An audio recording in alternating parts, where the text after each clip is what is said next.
Good afternoon, ladies and gentlemen. I will convene this meeting of the House Regulated Industries Committee meeting. As most of y'all know, during this special reapportionment session, there's not a lot can be done. So instead of just leaving and doing something different and get into trouble, I brought the committee in here to hear a couple of issues. More as an oversight in a way to tell us what's going on. There'll be no action taken, of course, but it might be good fodder for your minds, for the committee members' minds, for a couple of months off when we reconvene. Nothing specific. Today's meeting, I've invited Mr. Ed Clark of Atlanta Motor Speedway to speak, and I've invited the good folks. Mr. Turnage, are you here? Turnage, are you here? With the Cannabis Commission. So I've invited these two gentlemen to speak to their various subjects of interest to this committee, since most of this stuff has come through this committee at one time or another, and may be seeing some of it again. That being said, I do take instructions pretty well. Jan has instructed me to read this statement to anybody. That anybody wishing to attend the meeting virtually must notify the office 24 hours in advance. All committee members are available to the public via live stream on the House Broadcast Net web page for contract tracing. Anyone wanting to make a public comment virtually or in person should email their name, address, and contact to jan.brown@housega.gov. I guess. And for in-person committee meetings, everybody in the committee must wear a mask. Oh, yeah. Happy days. I guess I better hold this up here. But first off today, because of the essence of time, and Ed Clark has been so gracious to come up and just sort of fill us in on where all of the interest is, or if there's still interest, and what the interest may be about a constitutional amendment for gaming on the ballot. So we're going to give him some time today to speak on that, and then we're going to move right to the Cannabis Commission. Ed, if you'd like to come up, you want to come, you want the podium, or you want to sit down? All right, just whatever's more convenient to you, my friend.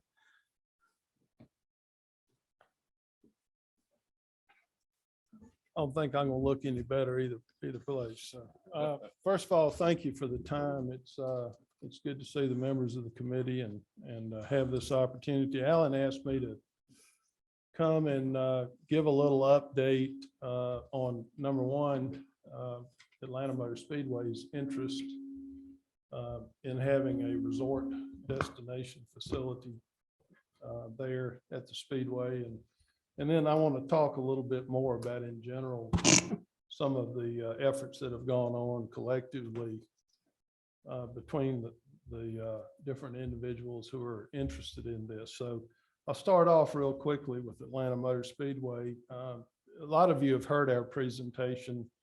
Our goal basically is to create a partnership with an existing destination resort company, but not just to do a hotel and casino. Our goal is a diverse development with not only a hotel, but convention space, amusement elements, which I think makes ours somewhat different. We already have the Speedway and all the activities at the Speedway, but other things that would bring people in, not only for overnight stays, but people regionally and locally as well, to enjoy the amusement activities. Dining would certainly be an uptick in dining opportunities in our general area, retail, and of course, entertainment, things like music activities and things of that. High-end resort, built out probably somewhere in the $1 billion range. It's good for us because we already have a great bit of infrastructure already in place. We have a core of business somewhere in the neighborhood with the 2 NASCAR weekends and about 200 events that are held at the Speedway annually. That's a great core of business for a resort property. And we think the resort property would also bring the Speedway additional new events and increase the Speedway business as well. You know, when you stop and think about it, if somebody asked you to name the top destination resort properties in Georgia, how many could you name? And I think what we're considering is something that would allow the state to have 4, 5, 6, however many more prime 5-star first-class destination properties. When you look at the excitement years ago when it was announced that the Kia plant was coming to Georgia, that's about 3,000 jobs. Well, on average, each one of these facilities could be another Kia plant, something that I think people should be very excited about.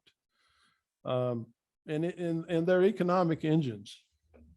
The estimated, depending on the properties, you know, right?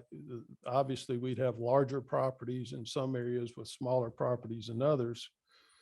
But on average, jobs, construction jobs to construct these facilities, anywhere it's estimated from 2,500 to 5,000 people in some form or another would be a part of that. At the Speedway, we're talking 3,000 to 4,000 people to construct what we want to build there. And operationally, 2,000 to 6,000 people. At Atlanta Motor Speedway, we're looking at 4,000 to 5,000. That's to operate all the activities in addition to the facility itself. So it stands to have a huge economic impact to the state. Number one, from licensing fees, which each facility would pay, then the revenues generated from gaming itself, and then sales tax and other taxes that would be part of that as well. The one thing that I think gets missed out on and forgotten is that every county in the state stands to benefit from these projects. And there's been a wide discussion of what would the funds be used for. And education is certainly an opportunity. Healthcare, the chairman is real big on healthcare, and that's certainly a need our state has. The expansion of Wi-Fi throughout the state, and or just if part of the funds went to the general fund.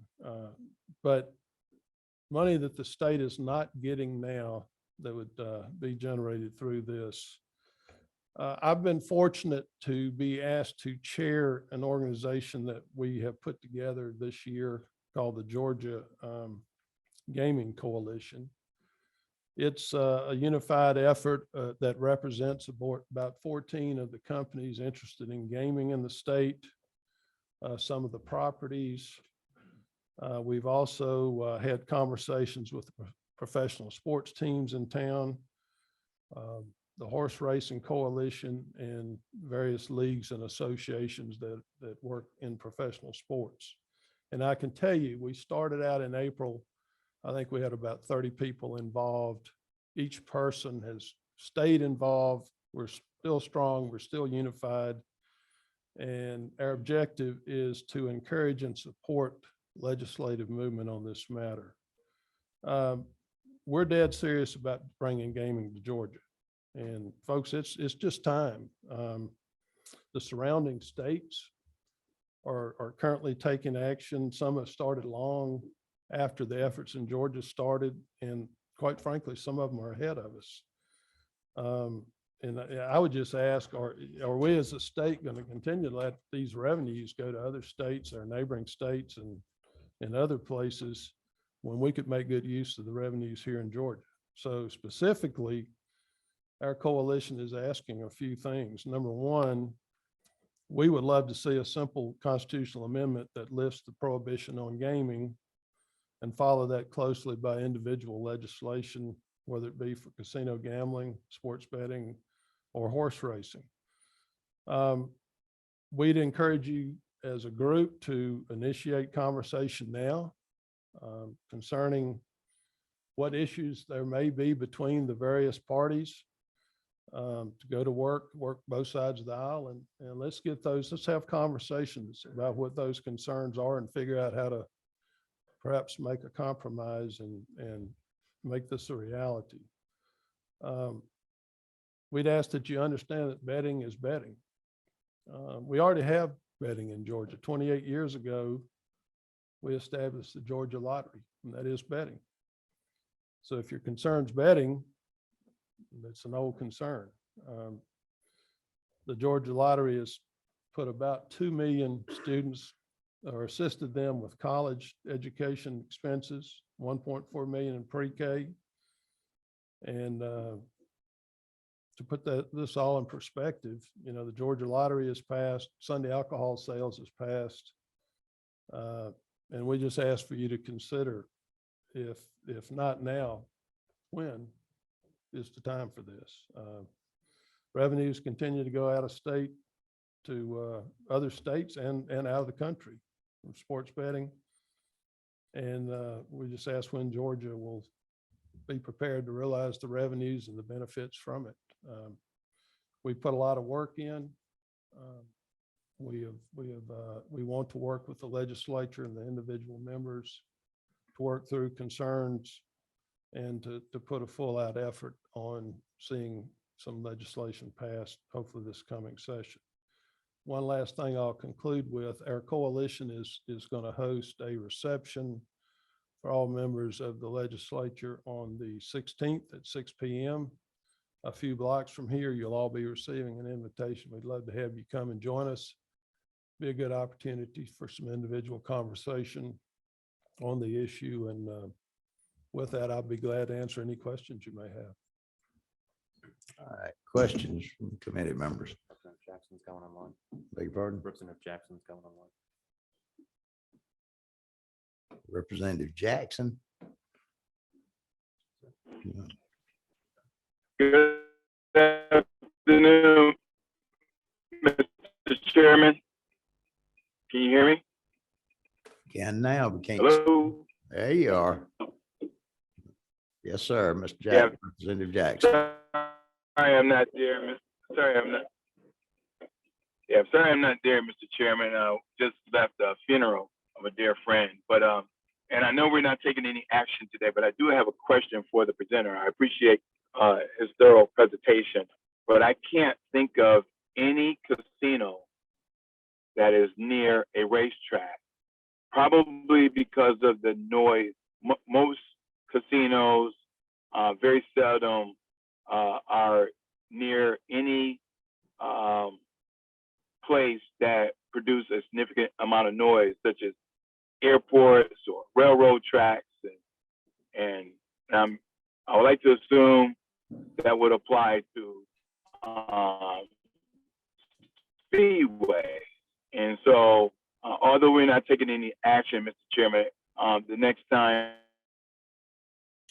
the presenter come, I would love for him to present to this august body if there are any examples of the model that he has established, so that way this body can, with those casinos that may have a Speedway nearby. There's actually one in at the Kansas Speedway that is right on the back stretch, right behind the track. There's also one at the Speedway at Dover, Delaware, that is right behind the track. And with the insulation in the walls, you can't even hear the vehicles on the track. So our plan, our project as proposed currently with one of our potential partners, we're actually talking with 4 companies. Looks like we're going to be well enough away. You may barely hear the cars if you were outside, but inside the facility, you wouldn't hear any noise.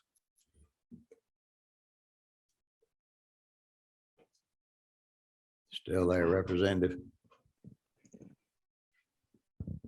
Representative Jackson. Thank you, Mr. Chairman.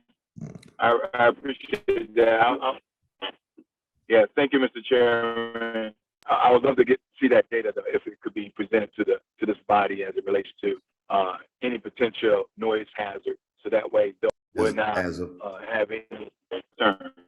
Representative, as a footnote to that, you may remember that 3 years ago, when this committee heard the legislation proposed on the constitutional amendment, it only allowed for, and it gave a definition of destination resort so that there wouldn't be gambling boxes. And that was based on certain facts of letting the free market prevail. And at that time, given the cost of building these facilities, that in itself would limit the number that would come to Georgia. And in this case, the Atlanta Motor Speedway was going to take their base operations and expand it. So, We have 944 acres, so we've got plenty of room to spread out. all right, do we have any, thank you, Representative. Any other questions from any of the committee members? Boy, y'all must be safe. Number 22. Representing my dear friend, Representative Jaspers. Mr. Chairman. If I can get you.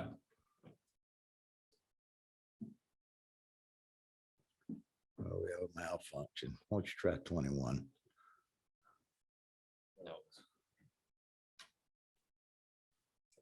There you go. You still want me to talk. Okay. Hey, thank you. What sounds good now. A more important question, not really, but how is the repaving of the track going? I have enjoyed watching your videos, and I think for all of us rural Georgians that enjoy racing, we just want to know about that. It's gone too long. For those who don't know, we have not repaved their track in 26 seasons, and they're finally, we planned to about 3 or 4 years ago. The drivers talked my boss out of it. They love the old worn out surface, but it's finally gotten to be where we have more sealer than asphalt. So we are repaving. We added 4 degrees of banking, and that's presented a little bit of a problem on 28-degree banking holding the paving machine up. But I'm proud to say we now have the first run around of the final asphalt up, and project will be done in about 10 days. And we'll have a NASCAR test there the 29th and 30th of November if all goes well. So It's been real neat to watch the videos that you've put out, it's amazing the process. what they've had to do to keep those paving machines up on that embankment. It's really neat. I wasn't smart enough to figure it out, but they were. I'll get it. All right. Thank you, Chair. Number 24, that would be Representative Williams. Thank you, Mr. Chairman. My question's on the infrastructure. After we toured and everything now, and I think the road is being widened, so you're getting to be able to have more traffic by the raceway. But your infrastructure, your power grid, are you totally dependent on Georgia Power? We have Georgia Power in one of the EMCs, depending on what part of the property we own. I think where we're talking about it's Georgia Power. Mhm. That would probably have to be bumped up. Water and sewer, I think we're fine. Okay, Some of the other things, the roadways, with the construction, there would be some redesign there anyway, but that's on property. That would be on us. The major highways, I don't think there would be any requirement for anything else done there. great. So, Okay. It's a lot of the other parcels that are considering landowners who want to link up with the casino largely are just undeveloped parcels of land. Some of those amenities may be in place, but largely they're not. So we run events, we handle crowds, we're set up for parking, camping, things for crowds. We've already got that in place. That wouldn't be something new that we had to go do. And So you would be able to handle water and sewage? I think with our capacity in there may need to be a little bit of bump up, especially on the sewage. But water, I think we're fine. Electric utility work, maybe a little bit, probably would be a little bit that would be required, but it's not like going out fresh and just starting everything Right. undeveloped. Okay. That's all, Mr. Chairman. Thank you. Thank you, Representative Williams. Any other questions from any of the committee members? I want to say thank you, Ed. It's been a pleasure seeing you today, and you're always one of the absolute most And- consummate gentlemen that I know.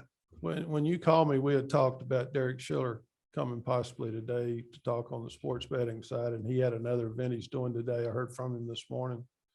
he sends his regards and apologizes for not being here, but Well, he Very never, interested. anybody that finally breaks the Atlanta curse after all these I told him years I thought he'd get has a no pass need to today. apologize to us mere mortal members of the legislature. There you go. Well, thank you so much for the opportunity. Thank We you, Ed. appreciate your, Look seriously forward, taking a look look forward at to that. talking to you and a lot of the other folks in Georgia that are continue to pose questions about when they can vote. So good deal. thank you so much. All right, ladies and gentlemen, next up, we have Mr. Andrew Turnage. Andrew, would you like to sit down or stand up? No, this is at your pleasure. Whichever one you prefer, whether you like to stand or be seated when you speak. To the committee members, Andrew is the executive director of the Georgia Cannabis Commission. Even though there is a legislative oversight that was created in the legislation 3 years ago, I understand they've met some, don't know how much they've met, but since this issue came from this committee, and since there's been so many questions that have been posed to me as chair of the committee, 3 years just seems to be an awful long time for legislation, and it almost smacks of something that we just need to get some answers to. For the committee members, y'all may remember that the legislature deemed that it was the proper thing to do with the debate at that time about how cannabis products were beneficial as a secondary or another type of treatment for a certain disease. And I still have visions of the children that were brought forward with the evidence that was presented that the cannabis worked on seizures and stuff. I have several constituents with children. And my understanding that some of these folks, the parents are still having to alternate living in the state of Colorado so that they can, have access to this product for their children that have seizures. And I think that a lot of my issue to this and some of the others is we'd like to know where things are going, where they've come in 3 years or 2.5 or a little over 2.5 years to see if we can figure out what's going on with this. Andrew, I'm going to turn this over to you first. Somebody's got an 18. Who is that? I just wanted to be recognized for questions. At the appropriate time. All right, well, I'm going to cut you off and you can push that button after Andrew makes his presentation. Thank you, Andrew. Good afternoon, Mr. Chairman. If it's agreeable, can I remove my mask so the members can hear me better? Please. Thank you so much. Good afternoon again, Mr. Chairman and members of the committee. I appreciate the opportunity to come and talk to regulated industries this afternoon from the Georgia Access to Medical Cannabis Commission. Again, I'm Andrew Turnage. I'm the executive director for that newly created state agency that the good chairman referred to previously.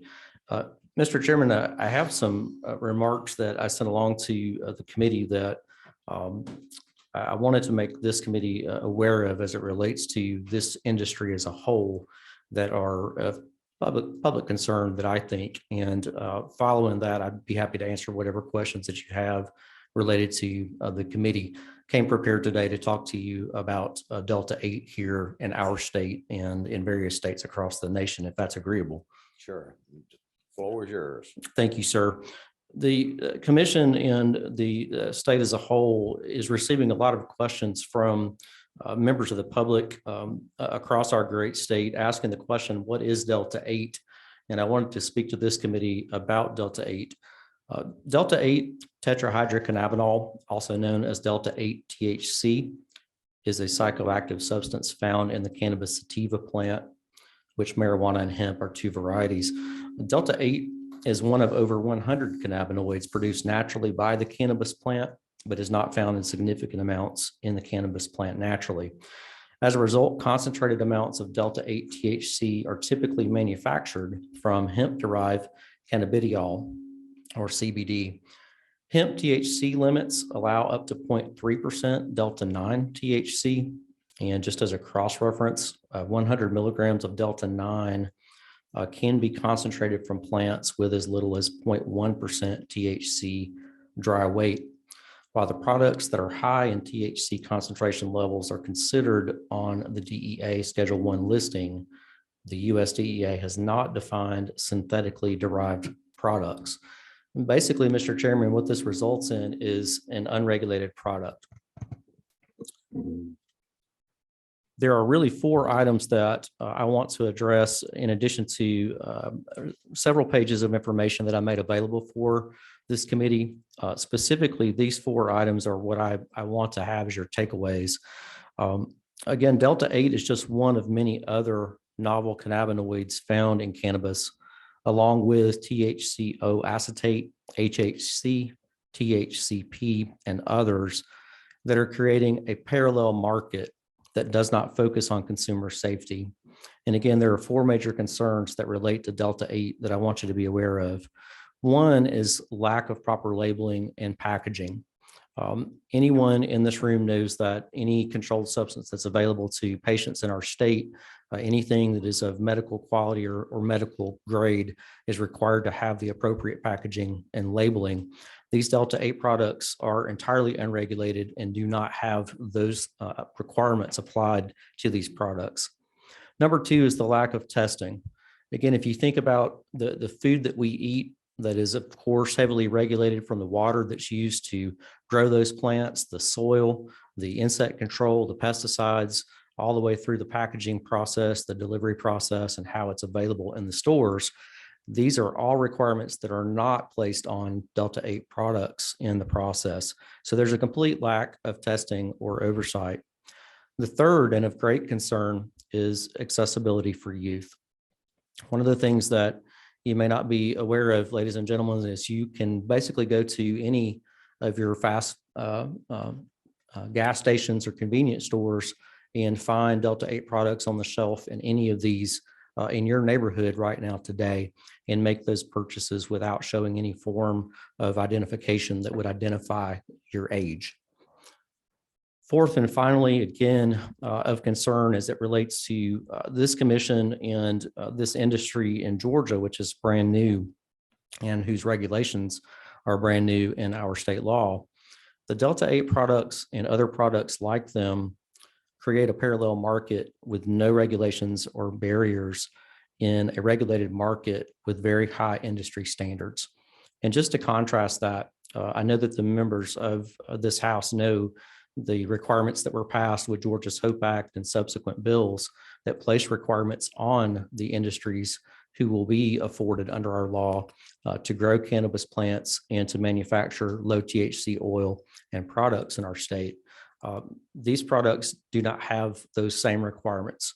And so I think it's easy to understand that concentrating substances that are unregulated, selling them freely on an open, unregulated market, and producing into consumer hands products that are high in THC really conflicts with the direction that the Georgia's HOPE Act and the laws passed by this General Assembly really focused on, with creating a medical cannabis industry for specific patients in our state. So some items that I wanted to bring before this committee as resources. I won't read these to you, but I do want to point to some items that were provided to you prior to the hearing today. And I'm certainly happy to make sure that you receive a copy of those if you do not have one. And I can send these to you by email.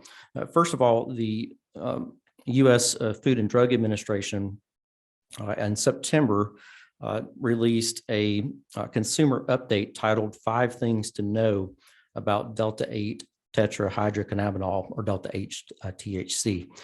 That memo from the federal government covers a good many of the concepts that I shared with you in those top 4 items to be concerned about, and I want to be sure that you're aware of those. Second is a memo from a sister agency that's housed here in our state, and that's the U.S. Centers for Disease Control. The CDC issued a Health Alert Network advisory on the same day as the FDA that really addresses the concepts that I've discussed here, contrasting what we can find in regulated market THC and CBD with the unregulated market products that are found in these Delta-8 and other novel cannabinoid products.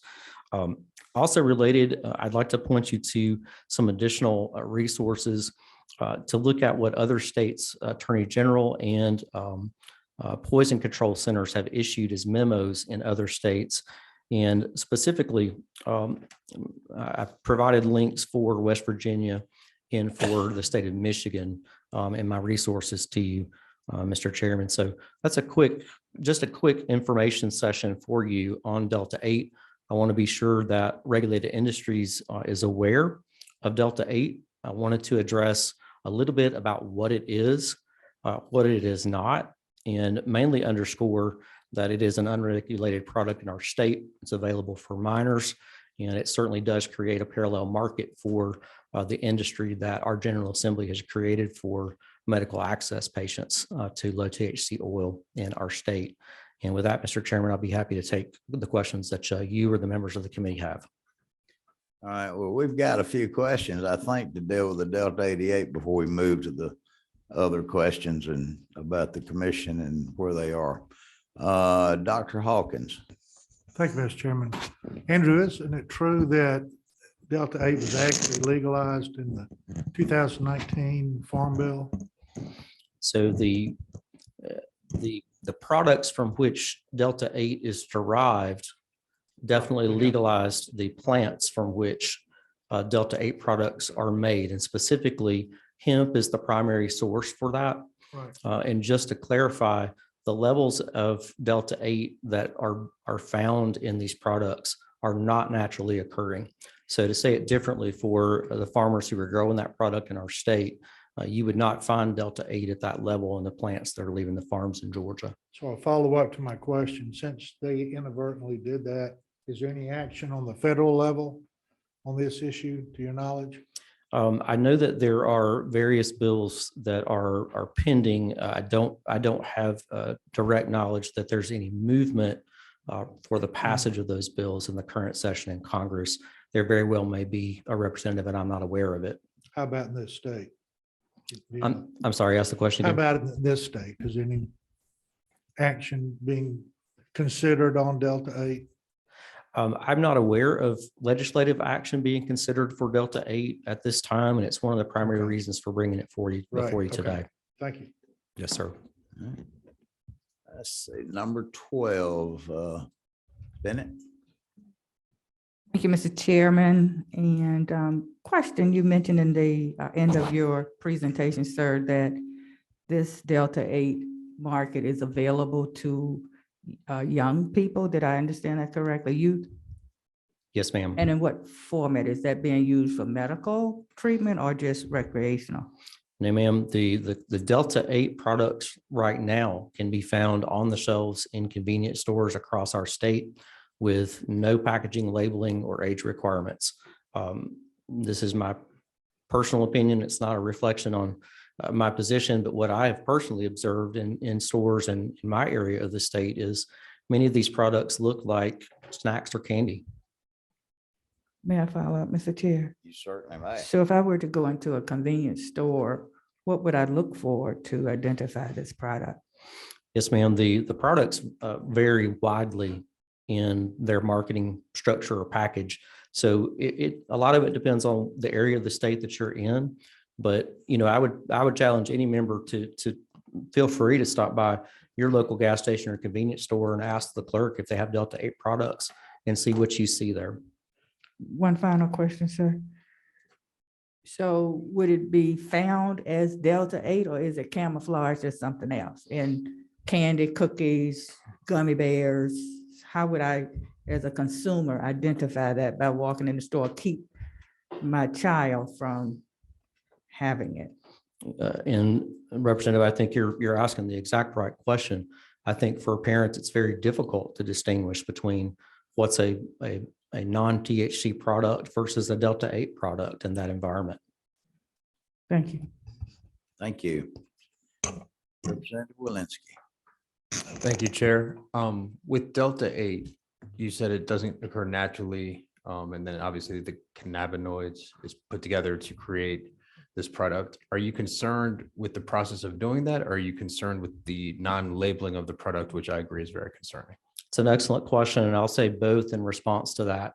One of those concerns was the regulatory environment that exists for lawful products in our state as contrasted with these products in our state. And so to clarify, while there are stringent requirements for the production of regulated products, there are none for this process. So you don't know, for example, what kinds of chemicals or chemical byproducts as a result of those chemicals are used in the manufacture of any of these products whatsoever. And that's just one example, but ingredients, water, even the packaging itself, there are no regulations that would put health or safety requirements on these products. Would you be okay with Delta 8 if there was proper labeling and it showed the type of cannabinoids used and how much was in there? My response to that would be there's not a provision that I'm aware of under Georgia law for this product to exist in a regulated market. It's just entirely unregulated at present. I agree it's unregulated. That's my question. To regulate it, would you be okay if there was proper packaging listed, what's in it, and listing the cannabinoids and the amount used to make it? No, I'll say no to that. The focus of the commission here is to provide medical access for patients that are on our patient registry managed by Department of Public Health, as opposed to any focus on these products. I think the concern is the inverse, which is people seeking help from products that may afford them adverse health results. Thank you. I have no more questions. Representative Carpenter. Are you number 15? Since we're talking casinos today, just a quick question. I understand the concerns about Delta variant. I share those as well. I have a 16-year-old son, and obviously we were driving by a gas station the other day, and he said, "Dad, you can go right over there and get Delta 8." But today, I think we're here more to talk about the process, hopefully, of the commission and the licenses and the issues that we're hearing from all our constituents and folks that want to really know, where we're at, what happened, all these type things. And so my first question to you is, do you mind letting me give me a list of who all was awarded licenses? So Representative, the commission is currently involved with the active RFP submissions for the Class 1 and Class 2 production licenses, and that application process is ongoing. So the state has not entered a contract with a successful applicant at this stage.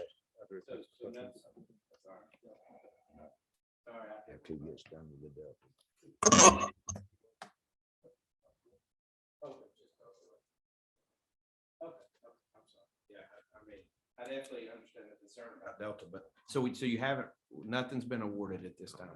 No licenses have been issued at this time.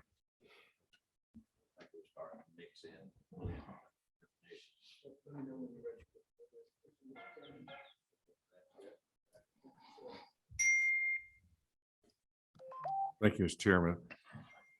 So this is a subject I've had a number of emails about, just from concerned parents on Delta 8. And so I know you're not the expert on drugs and the drug list, but is this one of those things that I guess we need to know somebody from drug enforcement's here, but can it be added to our drug list? We're on the health committee. We add stuff to it every year. Is this something we can add to that to kind of limit and stop the distribution of it to our children, as a number of people have said? So my opinion, and I'm not an attorney or a legislator, so I need to defer to some experts for the opinion on answering that. But my view, Representative, is that the wiggle room that exists is that the Drug Enforcement Agency has not specifically defined what synthetically derived means. And so that's the loophole that these products are being manufactured under. And again, just if you think about the concept of most of these are being manufactured from hemp, which is lawfully grown, but the makers of these products are taking that and in essence concentrating that, the components from that plant And so it is an unnatural occurrence. It would not naturally occur at the strength that it is being manufactured into in these products. But because the source product has an exemption that's understandable, it's actually this production process and the subsequent marketing and sales that's the greater issue, and that's not covered by FDA or DEA at this time. Yeah, I know that the synthesis of it's the issue, because they can just change it again a little bit and it won't be Delta 8, it'll be Delta 8.2. That's what's going to be the big issue with that. But Mr. Chairman, there's no one here from drug enforcement that can answer that. Are you aware? I don't see anybody jumping up that wants to. There's, okay, but we'll follow up with them. I appreciate it.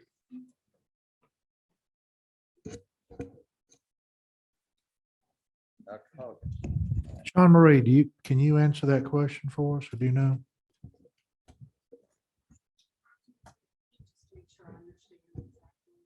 The question on the table right now is, can we legally, without legislation, would just add it to the piece of legislation for prohibited drugs? You know, each year we update that drug list.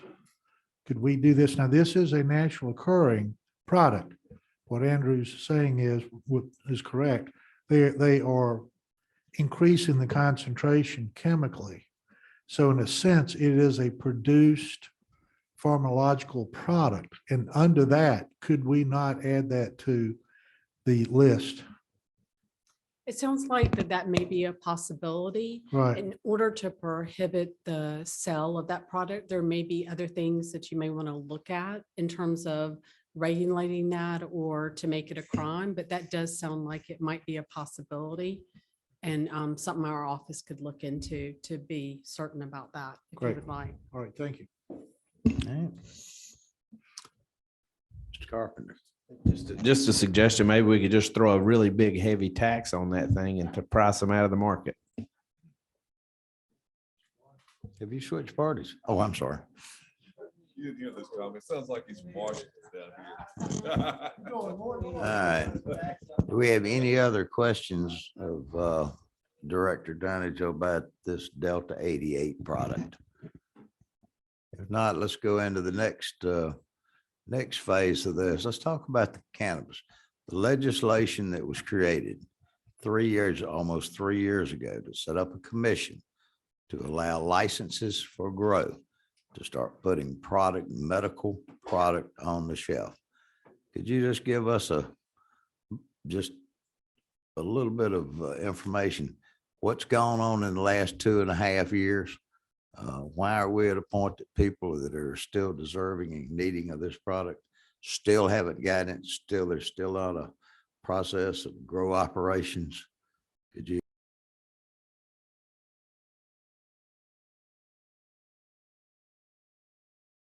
I know the members of this committee and the members of the assembly are familiar with the passage of Georgia's HOPE Act, which was passed in 2019 here in our state.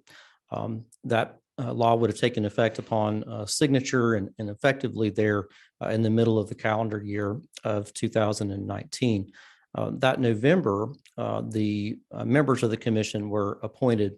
And just as a refresher for the design or the construct of this commission, the commission is an executive branch agency. The governor appoints the commission chair and 2 members. The Speaker of the House appoints 2 members and Lieutenant Governor appoints 2 members. And that is the composition of the Access to Medical Cannabis Commission. So the members of this commission were appointed in November of 2019. My role as executive director began at the end of May the following year in 2020. And I onboarded in May. The commission did not exist. And so as just a quick reference point for maybe the members that are not familiar, it's not a frequently occurring thing for a new state agency to be created that's non-existent in Georgia. So the task that I had and that the commission had was to stand up a non-existent agency. And that's very much akin to starting a new small business, if you will, and all of the requirements for that. So the days between my onboarding at the end of May of 2020 and the beginning of this application process, we're very much focused on both of those events, starting the agency and beginning the work, Mr. Chairman, of getting this process on the tracks and moving forward as the law was written to do. So again, I came on board in May. The work that I did was to get this application process together and ready to go online. And that RFP, and again, that's a request for proposals for the two license types at that time under the law that were afforded to the commission to issue. And again, just a quick refresher, Mr. Chairman, on what those two licenses are. This commission has a regulatory oversight to issue two production licenses. The first is what's called Class 1, and there are two licenses that fall under Class 1. So two greenhouses that can grow up to 100,000 square feet of cannabis. And then the second is a Class 2 production license, which is the second, which is 50,000 square feet of space. And the commission is afforded issuing 4 of those licenses. So 6 total under Georgia's HOPE Act. And the law requires the commission to structure the application process similar to a bid for proposals that you would see under the Georgia Department of Administrative Services. And just for hypothetical example, that would be similar to perhaps the contract to provide the lawn care service for the Capitol grounds.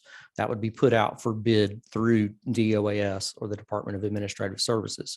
So Georgia's HOPE Act required this commission to structure our application process in a way that is similar to that bidding process. So it's a competitive application process structured much like DOAS's RFP for a statewide contract bids. So it's a competitive process. One important distinction that the state law provided in light of the cannabis industry and these applications is to provide for a confidential application process. And my understanding from the language that's in that law is that the process for this application is confidential by law. And that includes the working papers, the notes, activities, application materials. And again, that's a requirement of state law for this application process. That application process, again, opened for application submissions in October. I believe that's October 27th, as I recall, of 2020. The RFP process closed in January of this year, 2021.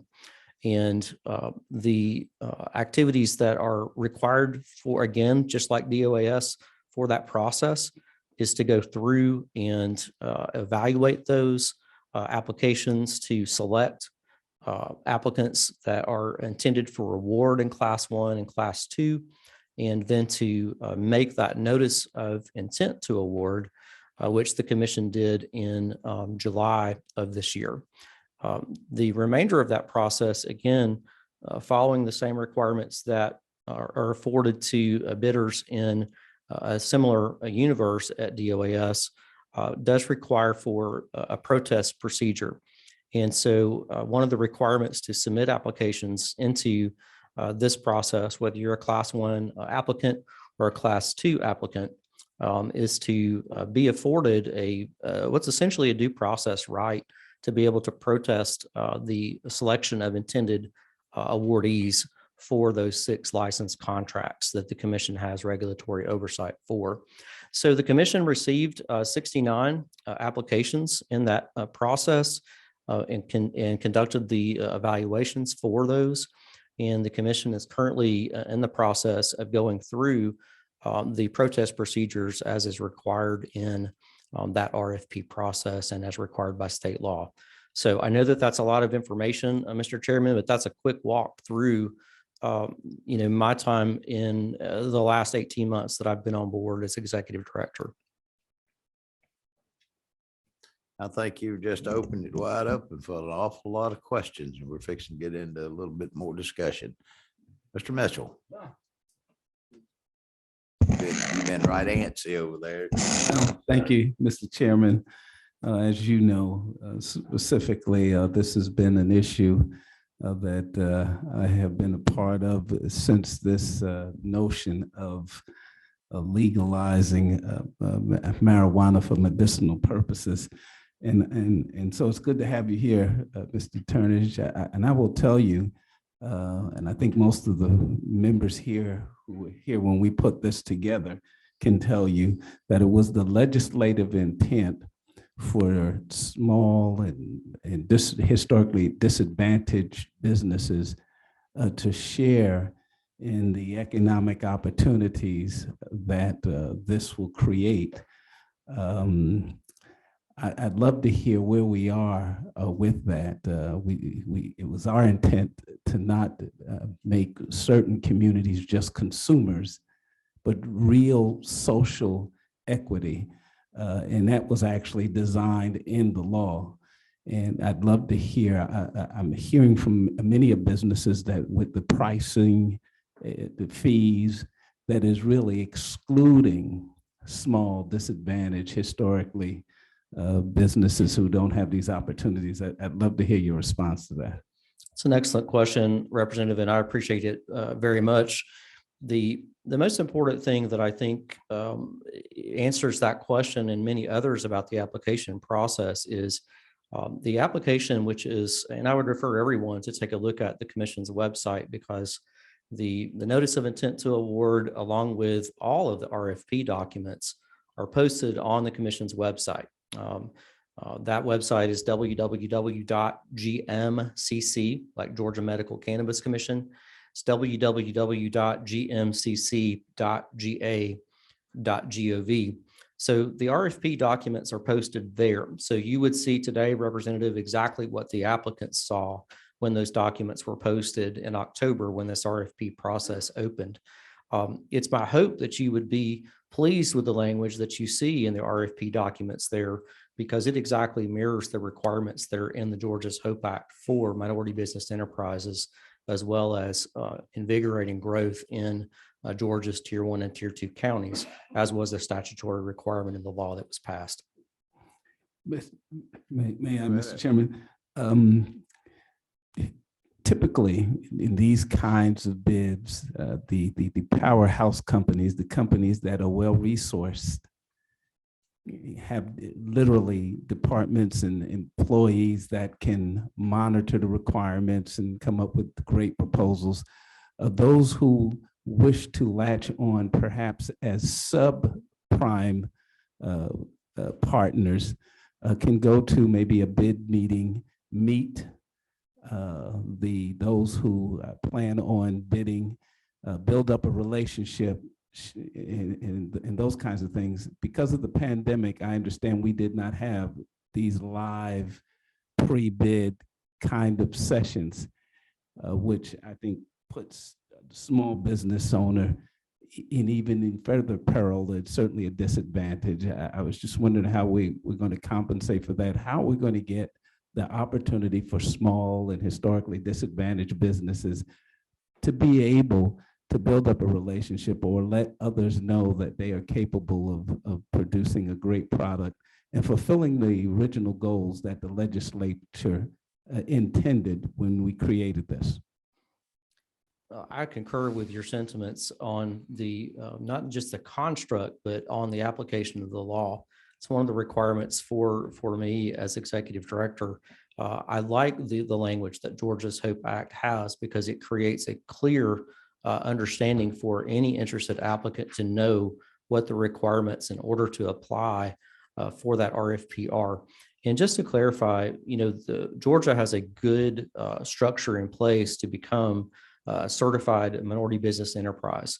And again, if you look at the language that's in Georgia's HOPE Act, as well as the language that you'll find in that RFP, that's both for a Class 1 application or a Class 2 application, you'll see that information as required by law there.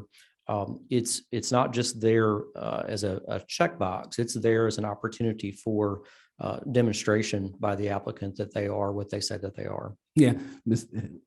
Chair, if I may, I will tell you, that probably good process would be in the eye of the beholder. Georgia has had a disadvantaged business program for quite some time, but less than 1% of the business is minority and disadvantaged. So there'd be quite a few folk who would disagree with you. But this is my point. There was much fanfare made about certain companies being awarded licenses. I heard you earlier saying that no one has been awarded a license to do this. Is that, did I hear that correctly? The application process is still ongoing. Okay. Will there be additional opportunities for other businesses, or is the deadline passed such that you could be considered? So the application deadline for this RFP closed in January of this year. So we're just examining those who have submitted their information? Correct. So the evaluations of those applications, and again, there were 69 of those applications that were submitted, but the evaluation of those applicants is complete. Again, the requirements that are posted for the RFP process are what I would refer to as statutory. And what I mean by that is, if the law required it as a state agency, we have to require it. That's the mandate from you to us. And so that's the work that this commission has done, is to make sure that that legislative intent that you referred to, and specifically the General Assembly really gave some good direction to this commission and said, of your 6 licenses, we'd like to see at least 2 of those go to minority business enterprises. And so if you look at the concept of that legislative intent, which is in the preamble for the Georgia's HOPE Act, and really hold the statutory requirements that are in the RFP up against that light, I think that you'll see that there is a variety of opportunities for the applicants who competed in this process to provide information demonstrating their minority involvement. Thank you, Mr. Chair. I will just say, Mr. Turner, I appreciate the job you're doing. I know this is probably a difficult job, but I think that when we talk about disadvantaged businesses, when we talk about those who are historically disadvantaged and small, there has to be an intentional and a very intentional attempt to bring it into equity. As you probably know, but for the legislators who represent a lot of historically disadvantaged businesses and small businesses, this legislation would not be. And it truly was the legislative intent for them just not to be consumers. Thank you, Mr. Chair. Well, I thank you, Representative, and I certainly understand your passion. I seem to be more concerned about the folks out there who are suffering and the children that are suffering that could get a benefit more than I am about what small business gets what. And if you want to answer to that, feel free. Mr. Chair, no question about it. I do share those interests for sure. The fact of the matter is, as you know, myself and others, we made sure that certain maladies and certain illnesses were placed in the law that were excluded, but historically affected more communities that were disadvantaged than others. I too have a great deal of sympathy for those who need this, but I think that it ought to be fair. We ought to be able to treat a bunch of melodies that just don't affect those who are well-resourced, but those who are under-resourced. The same way with those who deal with these contracts. It would be a shame if we're creating multimillionaires, if not billionaires overnight, and only certain communities get the advantage of it. Matter of fact, just the thought of that is making me ill. And so that's my only I'm glad you and I share one in common. Both of us are getting right ill about some of these things. Absolutely. Part of it is bureaucracy. Thank you. 27, Mr. Gravely, Hey, Mr. Chairman, how are you doing? so good to see you. Thank you. Thank you. The live feed was a little choppy, so I wanted to walk over. As the author of the bill, I want to make very, very clear what the legislative intent of this bill was. That was to help kids in this state, elderly people in this state, whether they be Black, white, Hispanic, because the diseases that they're dealing with do not discriminate. So I want to be very, very clear. I don't care who has the licenses. I don't care if it's, no, I want to be very clear on this. I want everybody to participate in Georgia. Whether you be a small community, whether you be a minority community, whether you be a well-respected corporation. But the intent of this legislation was to help kids and citizens of all races, of all ethnicities, of all backgrounds, socioeconomic, who were dealing with diagnoses that modern day pharmacopoeia was not addressing. In the last 8 years, we have had citizens in this state die in transit to other states, die here in this state. Black, white, poor, affluent, male, female, gay, straight, you name it. This issue transcends partisan politics. And for some reason or another, the only thing I'm concerned about is when are we going to have something that is lab tested and safe for our citizens to take here in their state with their doctor that can help them or their loved one. That is the legislative intent of this piece of legislation. And I've spent my entire career working on this. I'm not running for re-election, but I will do whatever I can while I can, both elected and non-elected, to continue to see the one thing that Alan Peake started out with. Can we get medicine to the people in this state that need it, no matter who makes it, where they make it, where it's available? Can we do that? We're the #1 state in the country to do business for almost the same amount of time I've been elected. And we're just simply not doing it. What's the problem? What do we have to do? Is it a bill? Is it a executive order? Is it what agency or department has to work together to say we can get, we don't have to legalize or recreationalize marijuana. Other states are doing it. And we're a leader among other states. What has to happen to get it done? I took oil to a 13-year-old boy about to go into surgery with Crohn's a month ago. His doctor at a well-respected children's hospital in this state said, wow, something's changed.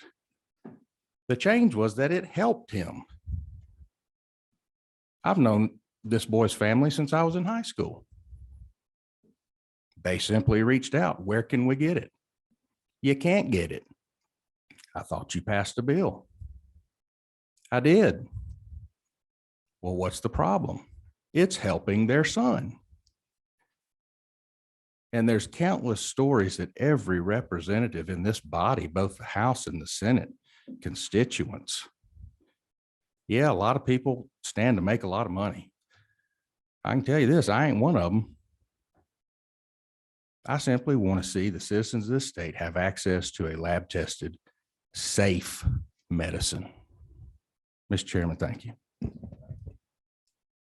Thank you, Representative, and we do appreciate your comments because I think you just summed up of where this committee wants to get to find out why it's been 2.5+ years, almost 3 years, and it still hadn't been accomplished. So that being said, let us, Ms. Bennett. Thank you, Mr. Chairman. Thank you, Representative Gravely and Representative Mitchell, for both your passion. Your comments triggered something, and then I'll get to my other question. In the statute also did depict the makeup of the recipients of those licenses. And we all are very passionate about children and adults in our state getting the health care that they need. So there's another condition that I'll come and talk to you about prior to Mr. Gravely, that you can help another group of kids in this state who need services. So we'll talk about pandas at another time. What I wanted to do, I looked at these questions, Mr. Chairman. I'm not sure where these questions come from, but there's one that triggered a thought about to Mr. Turnage. The process, I know you said it was process is confidential for selection, but these questions, someone asked if there was a blind process in selecting the potential recipients of the license. I just like to know if it was blind, if the application selection process was blinded. So thank you, Madam Representative, for the question. The scoring basis and the scoring methodology itself is a part of that confidential requirement by state law. The methods that are utilized for this process, to the extent that they're publicly available, are available in a document that's referred to as frequently asked questions from the applicants, which were asked and answered prior to the RFP closing. And so there are some components that speak to your question indirectly that address that. But beyond that, I would not be able to disclose that information to you because of the state law requirement to keep that process confidential. Thank you, Mr. Chair.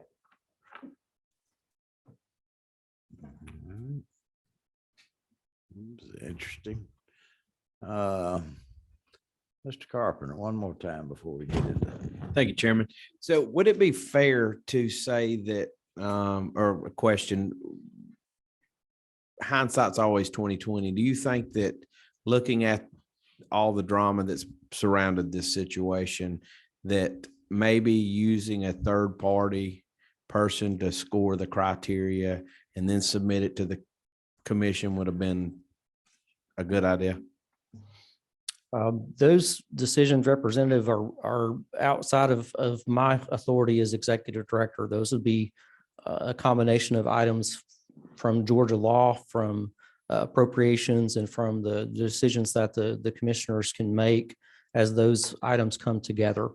I think that the option itself is one that has been utilized in other states.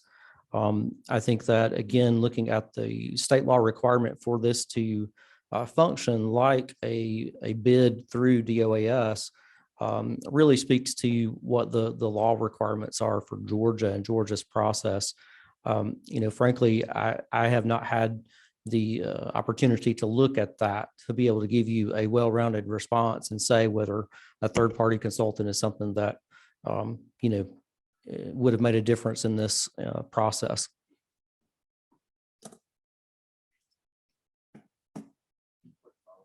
Please.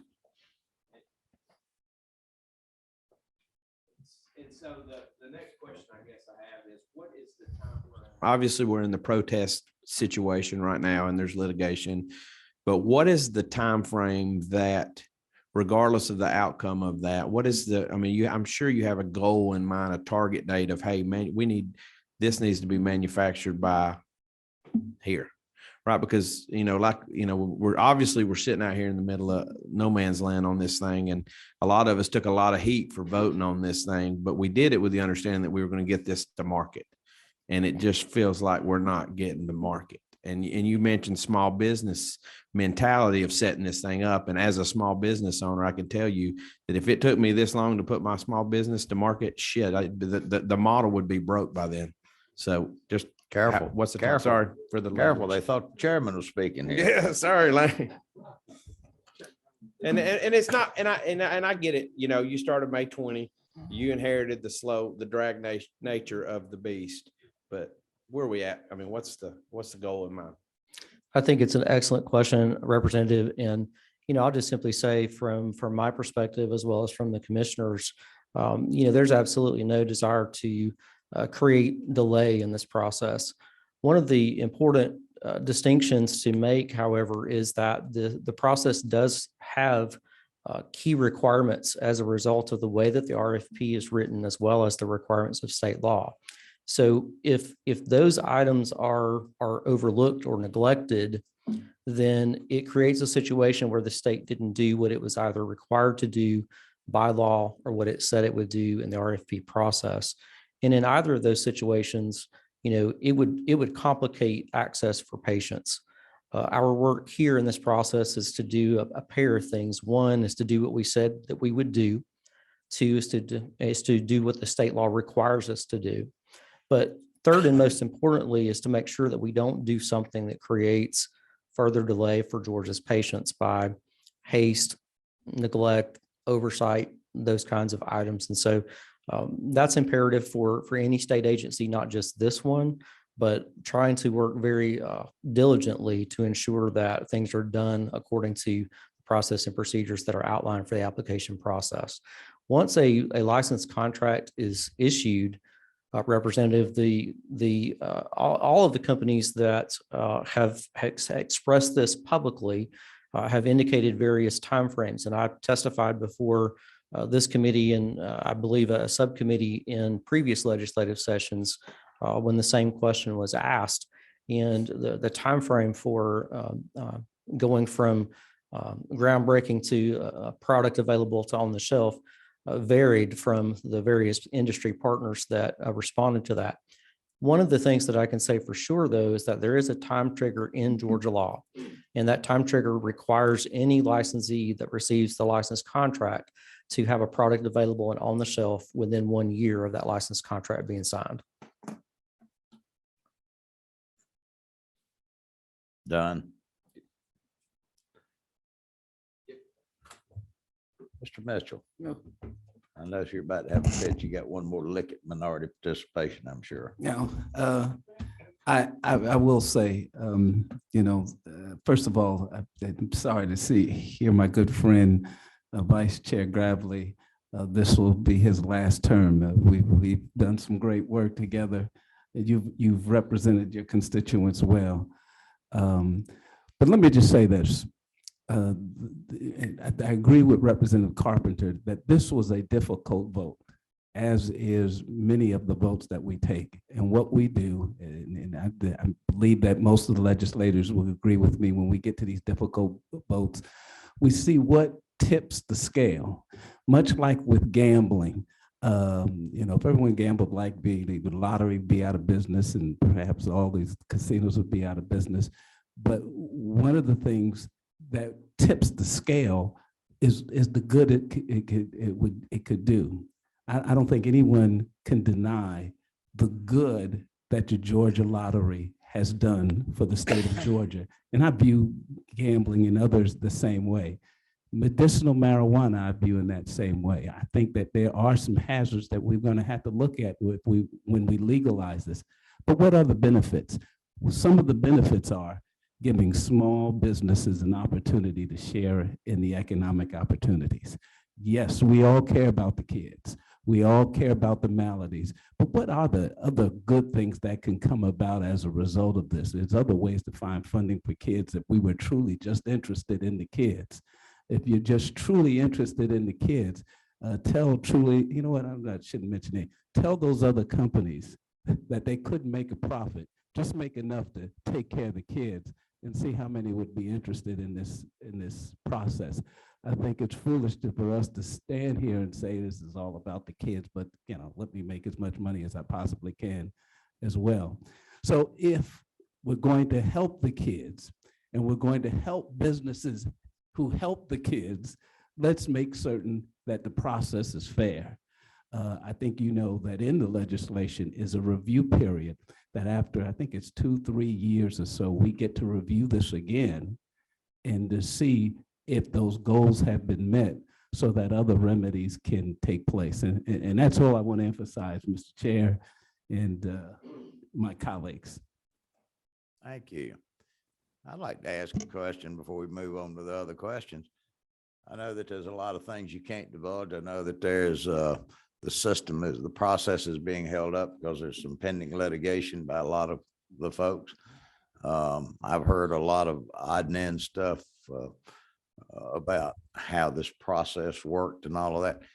But to satisfy Mr. Mitchell, out of the 6 that were awarded, and there were 6 awarded, how many had minority participation involved in the 6 applicants awarded? So the licenses have not yet been issued. Again, it's an ongoing. Well, the tentative licenses have been.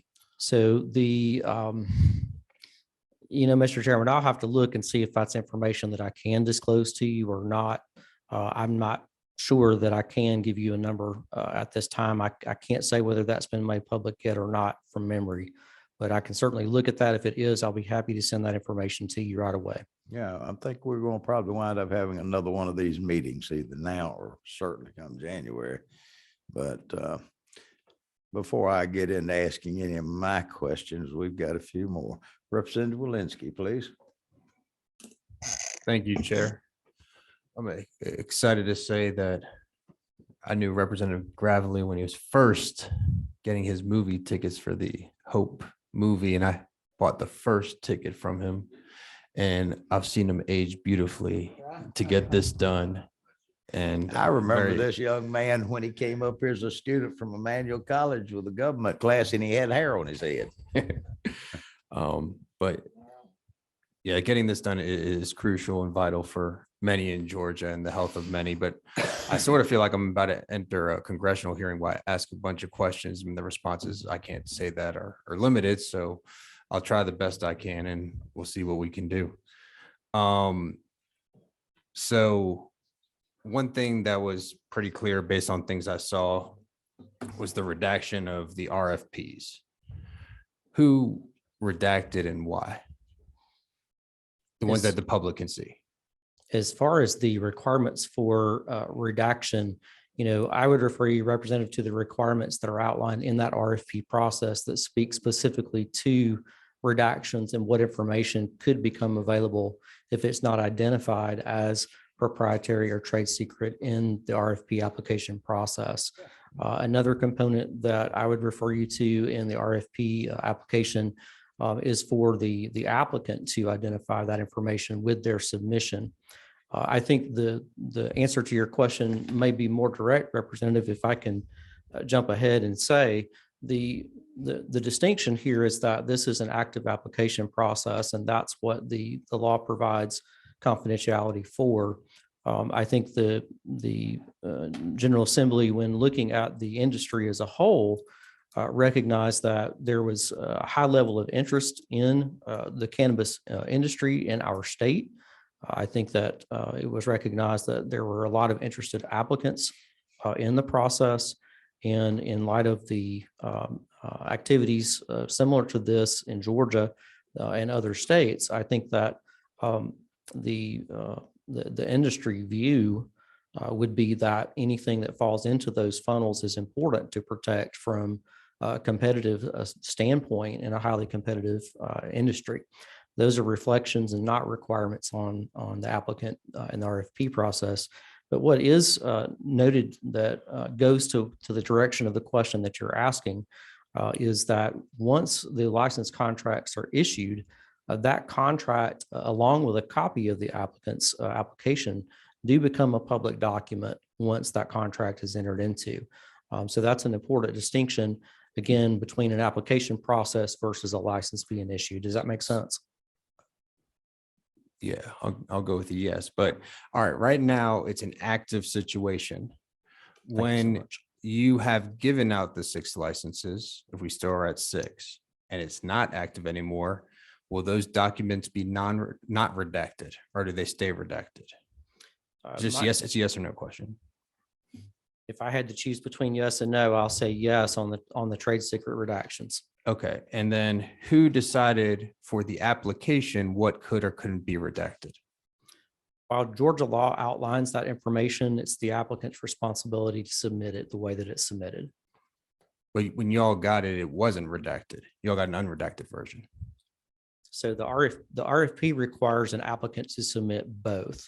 The RFP requires an applicant to submit both a unredacted application as well as a redacted application. Have you ever seen applications for the DOAS RFP statewide contracts? Other ones? Yes, sir, I have. Are those redacted a lot?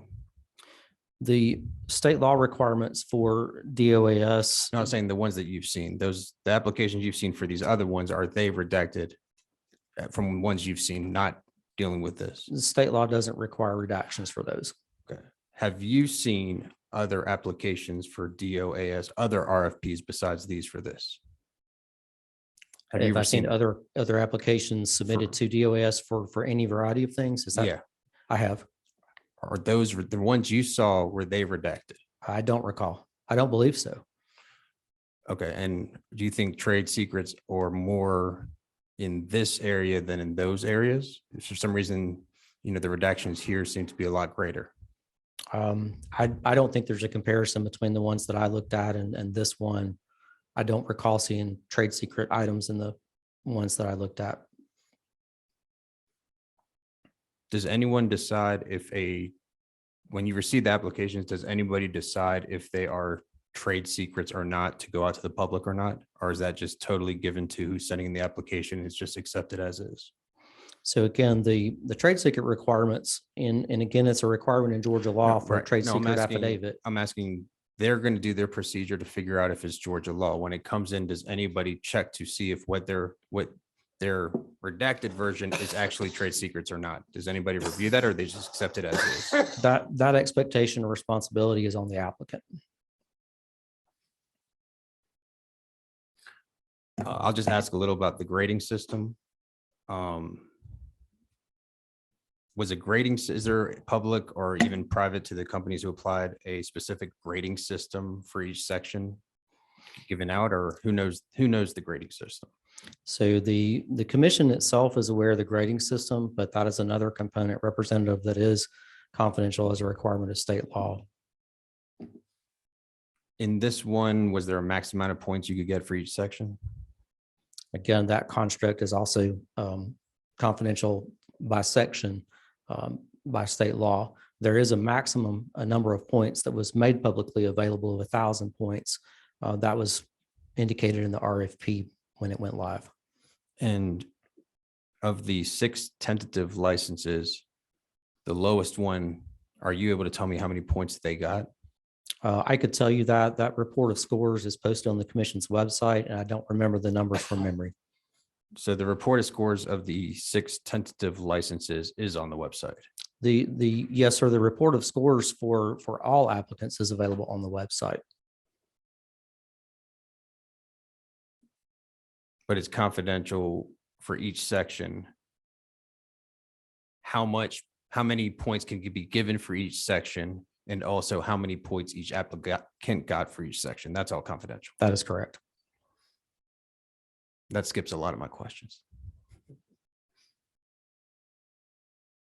And that's confidential because of the Georgia code, and it's the same in all RFPs that are statewide contracts? It wouldn't apply to all statewide contracts. It would apply to any applications that are submitted under Section 220A in Georgia's HOPE Act. So the confidentiality for this RFP was specifically in the HOPE Act. Correct.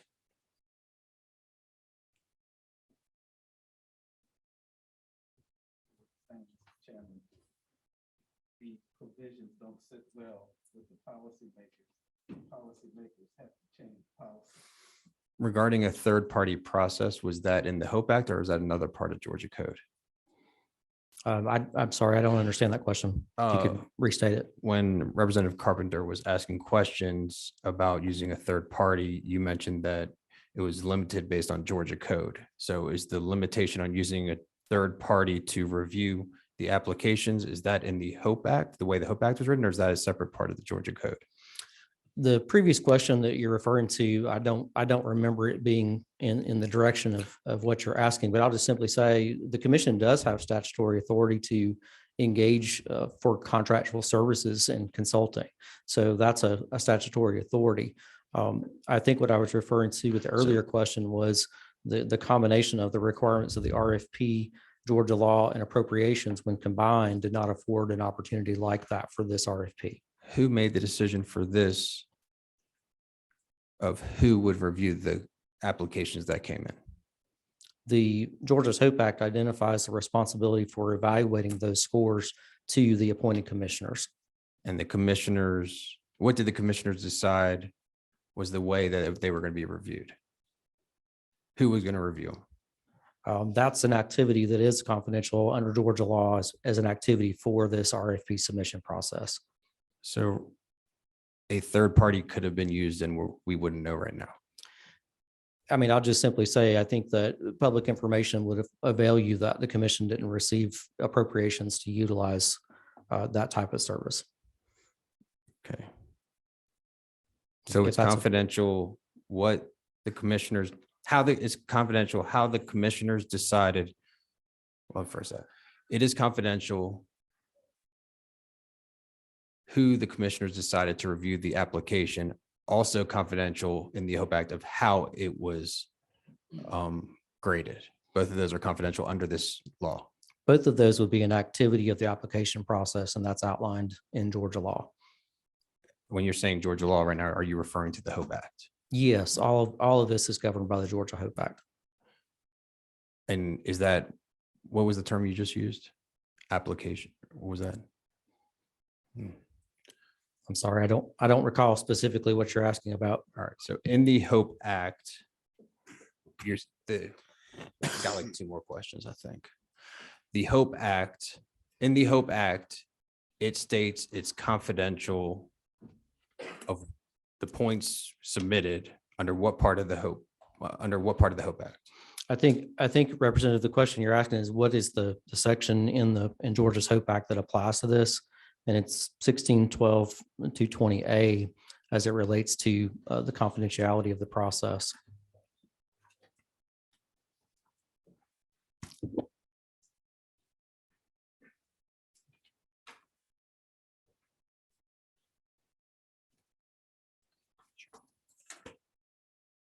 Would you say generally that this says pretty much everything that the commission receives is confidential and what they review is confidential?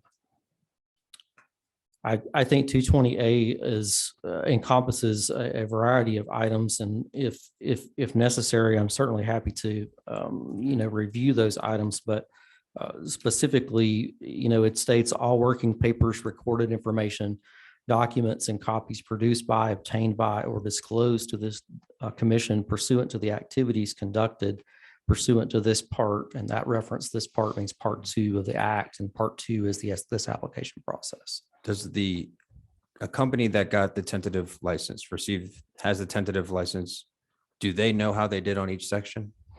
All companies are in receipt of their own application evaluation sheets.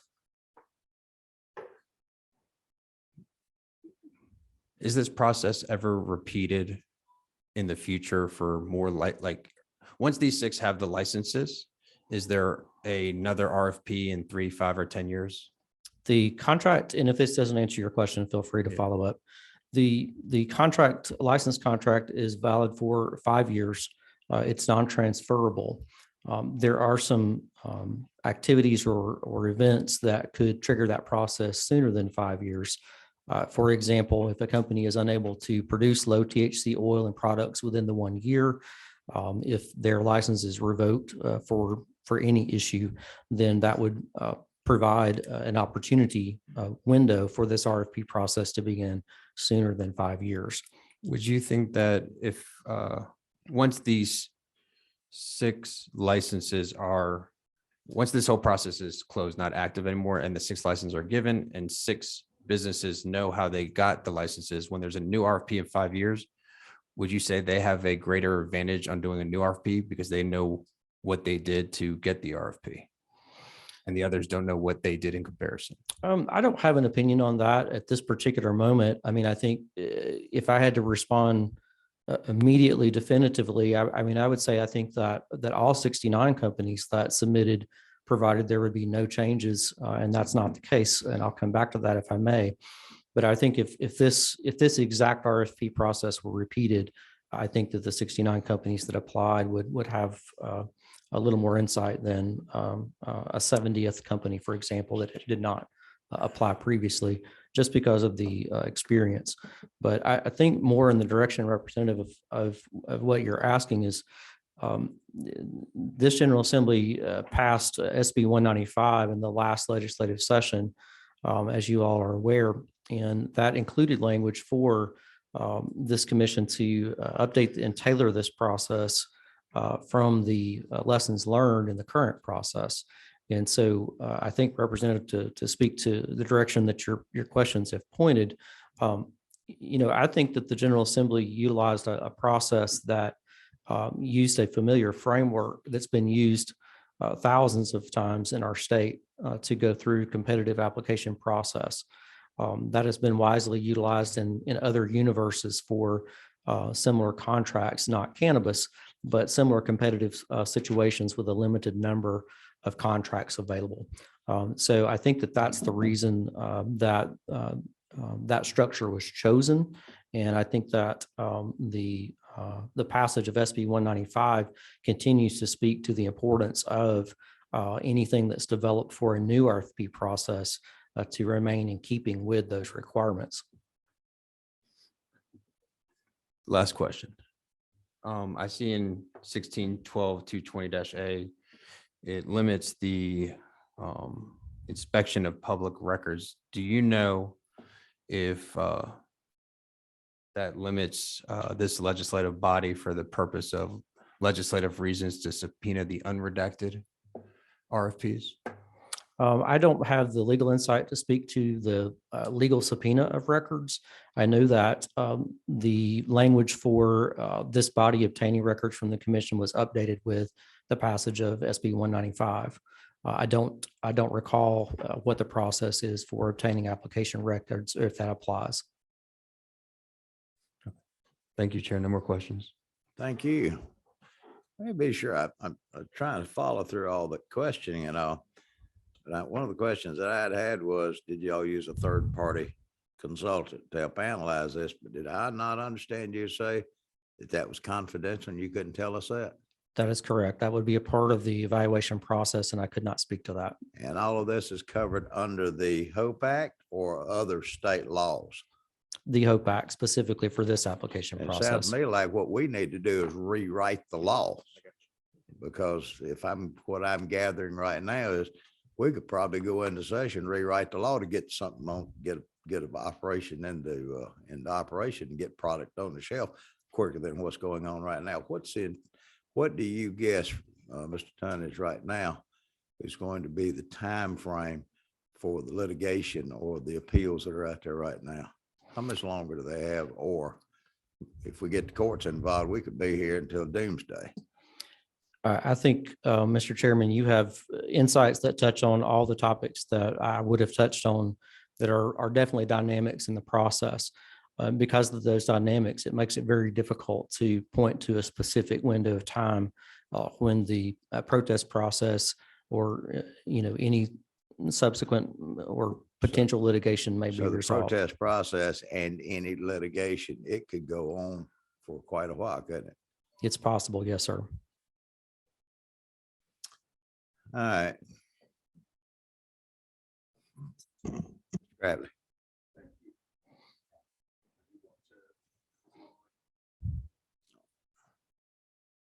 Got it on. 327. Try it now. No.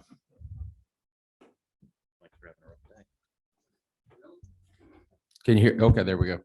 I think you make a good point. Legislature could very well go back in. What we don't want to do, and a great line of questioning, I don't think that there should be any reason we could not change how the process of grading went and make that, bring that out from under a restricted open records policy. We should be able to know if a third party was selected. I mean, that's just either a third party was selected or it wasn't, right? I do understand the need for these companies, and correct me if I'm wrong, is it not true, Mr. Director, that a lot of the same companies that applied in Georgia are applying in other states as well? I don't have knowledge of that, but I think it's a reasonable assumption that companies engaged in the industry may be interested in other states. Well, I have knowledge of that, and they are. They're applying in every state. Georgia wasn't unique. I mean, they applied here, the process became open, and so they became to, they got to apply. I think just like trade secrets, how they formulate their particular strains of medical cannabis oil, whether it be to affect childhood cancer, whether they have a different strain that is going to be specific to Parkinson's disease. These companies don't want that found out. Granted, I wouldn't want it found out if I was a business owner as well, and I had something that was unique and highly in a high demand on the market. How they grow it, what conditions they grow it in, all of that should be subject to, or not should not be subject to open records. However, what we should be able to find out is how many applied, who applied, what grading system was used during the application process. Did we or did we not have a third party consulting firm that came in and went through a blind grading process and then submitted a certain amount of companies back to the commission and said, okay, of the 70 or 69 that applied, these 20 made the cut based on your grading system. That should all be public record. Would you not agree? All right. So we can come back in and change that and remove certain areas of the process, I believe, that would allow us as the legislative body, as well as the general public, to have some knowledge of, at least we know who applied, we know how many applied, and we know the grading process that was applied to each one of these companies without revealing trade secrets or really unique information that these companies hold dear. I mean, that stuff, I don't need to know it, but I would like to know the process in which the selection happened. So yes, that could, Mr. Chairman, to your point, very well could come back in and remove some of that, that I don't think would be a disadvantage to these companies from a trade secret perspective. All right. I think what you're saying, could come in and amend and reconstitute the current section without scrapping everything, but put it out there. So, yeah, I sat there and I listened. I certainly do appreciate all this. And I was just reading the code section. Something doesn't seem right when you can't even divulge whether the commission themselves have used a third party consultant. It goes over my head. We're a standing legislative committee that we're trying to answer questions. We can't get any answers. I don't want to know what somebody's trade secrets is, and I think they ought to be redacted if that's the common. But we saw fit to pass the legislative intent to pass this bill to move forward. This is almost like dealing with the labor department. I mean, it's unfathomable what we're dealing with about getting answers. I've got another question, and then we've got some other legislators that want to be heard. Thank Mr. you, Williams. Mr. Chairman. My question, thank you, Director, for being here. Do you have any idea how soon we can get this product on the shelves? Of course, the statutory requirement is my go-to because those are the requirements that any regulatory compliance agency has to default to. Know that those requirements are going to mandate anyone that receives this licensed contract to produce that within 1 year. My understanding from the feedback, and again, this would be public feedback provided by companies long in advance of the RFP process, not covered under the confidential clause in 220A. These would have been statements and inquiries that were made mostly prior to my arrival. Many companies have indicated in public forum that they're capable of generating and producing product in anywhere from 90 to 180 days. I'm not an industry expert, so I cannot attest to that as fact, but that's just feedback that has been received. All that's, I appreciate that answer, but there's several of us in regulated industries that are in business, independent, small business. When I get ready to do something, I'm ready to do it. During out of session, I had 2 surgeries. I was in a pretty good bit of pain, nothing compared to what I know those children and other people have gone through. And I'm tired. I'm tired of waiting. I know people are hurting.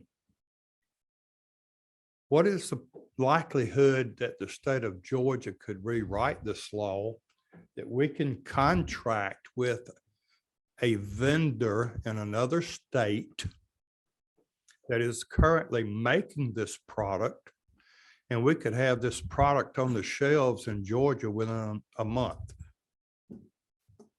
I'm talking about feeling for people, and I'm not talking about government bureaucracy. I'm tired of that.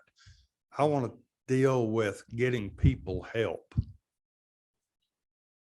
And is that a possibility to rewrite that law to give the state of Georgia and your commission a 5-year time limit to wade through the weeds, the swamp?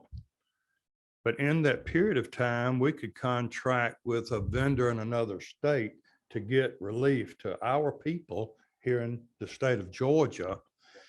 And that vendor could only have a 5-year contract, and it could only be that one vendor to get the product here into the state of Georgia.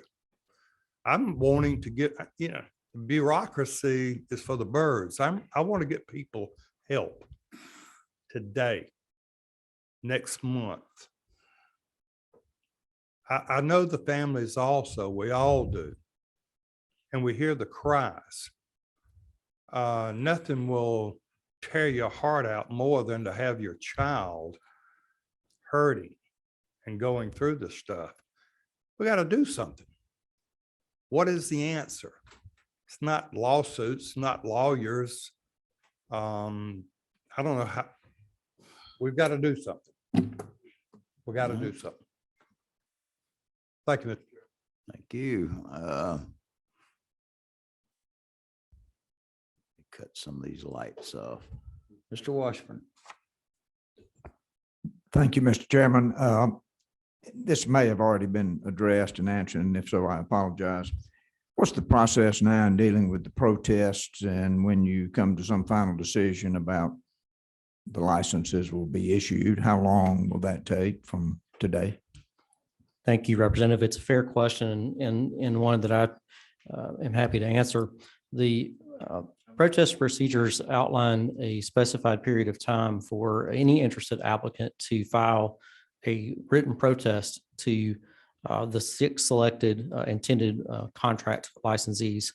And so the commission is in receipt of protests from 15 of the 69 companies that applied.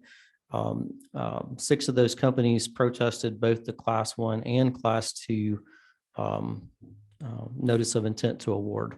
So the important function that the commission has to serve in as a vehicle of law is to ensure that those applicants are afforded their due process in this protest procedure, which is a part of the application process ongoing. The current procedures outline that each of those protesters have the opportunity to exchange confidential information by entering confidentiality agreements with each other. And there are timeframes that are allotted for those. There is also a process for the protester to be scheduled for a hearing. And once the hearings are completed for all of the filed protests, then a final decision has to be issued for each of those protests. Once the process for each protest reaches final adjudication, the commission has to meet and vote to issue its notice of award. So just to contrast, again, this is requirements that are in Georgia law, but the commission has met to vote on its notice of intent to award the 6 licensees. So at the conclusion of this process, they're required to meet and issue those 6, and that will start the time clock on those 6 licensees to begin to produce low THC oil and products in our state. Follow up, Mr. Chairman. Please. Can you give me an estimate of time when this process will be finished? And I do understand this pursuant to the law, but can we talk about the calendar and how long it will be before these licenses are issued? I wish that I had specifics to share with you on that, Representative. The process is it's akin to a clerk of the court, if you will, with numerous filings that come in with time requirements, along with leaves of absence that are submitted for availability and the subsequent calendar scheduling for the interested parties to schedule those hearings. And that is the process that we are engaged in currently. A lot of that is contingent upon availability, and that clouds the ability to give you specific timeframes. It's a bit of a user-driven process. Thank you, Mr. Chairman. Just a comment about that.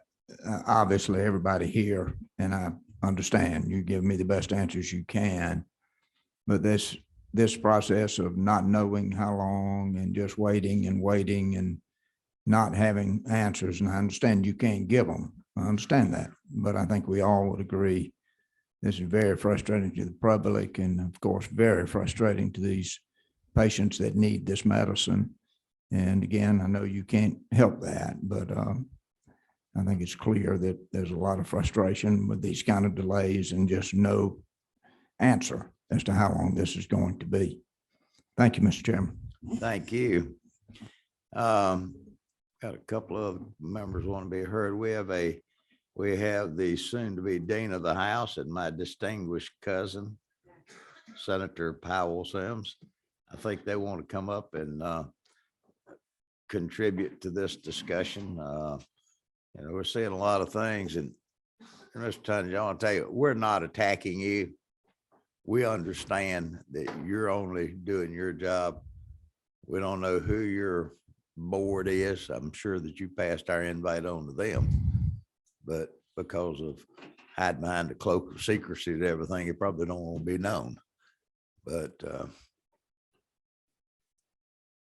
Representative, Senator, so good to have the pair of y'all here together today. I'm sorry, Michael, what's your 10? 10, yes. Yes, sir. Once again, thank you for being here. I have a quick question. Is there anything that we can do to tentatively award the contracts to the 6 awardees? Is there anything that we can do legislatively? Perhaps maybe award them a temporary contract or reduced contract to get the ball rolling?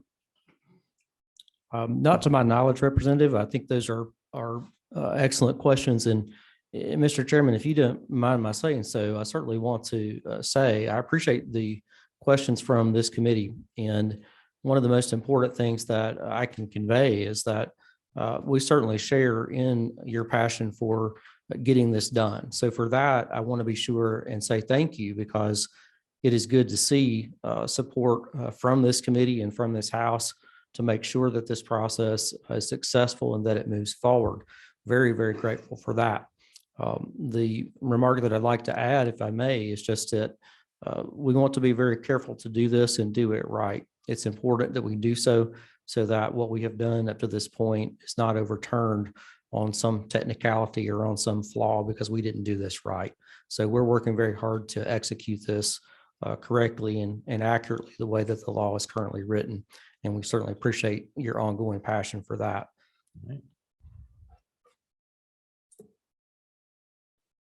Would y'all like to address this issue?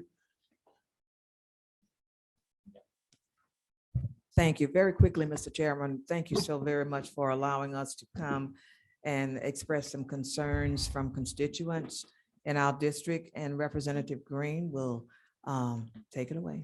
Thank you so much. Welcome. We don't usually welcome senators off season, but you're always welcome to this committee. You're always welcome to this committee. Thank you, Mr. Chairman and members of the committee. Senator Sampson and I have heard from probably about 21 individuals that were concerned about the way the process was done. And we find that one of the things they were concerned about was the merit-based, that it was not merit-based. And they feel like the commission and the process actually failed the state of Georgia. And obviously from some of y'all, from hearing from what you're saying, you agree with them.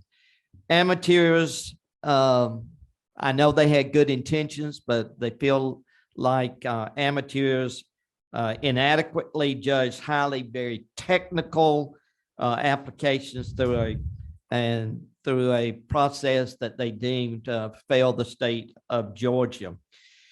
Dispensaries are a huge part of serving Georgia medical patients.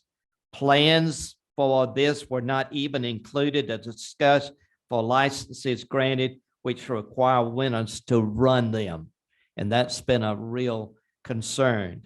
The entire process until that point has been one that we feel like our constituents had did not have some of the information to proceed on those. And we find that, as you do, we are frustrated about helping the people that need help.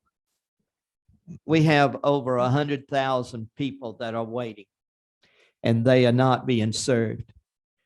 And 3 years to do this is absolutely ridiculous to help the people of the state of Georgia that need it so much. And you are the individuals that are listening and hearing this, and you are reacting in the way that we in the state of Georgia, as we've heard from our constituents.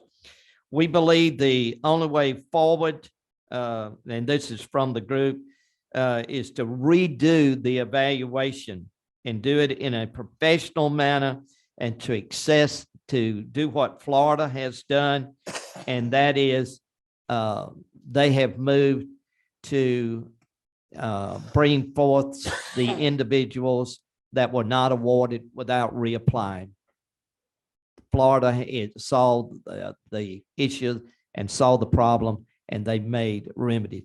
These are some of the concerns that Senator Sims and I have had from our constituents and from individuals that just felt like the system has failed us to produce the quality of applications that was so necessary to bring about what Representative Gravely has worked so hard to bring about in the state and this committee. And that's what we wanted to bring to your attention. Very good. Thank you.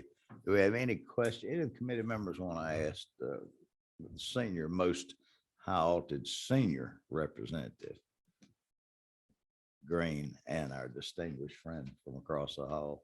Any questions of them? I want to thank y'all for taking time to come up and Thank relay that. Thank y'all for doing this. And Thank you, Chair. Representative Gravely.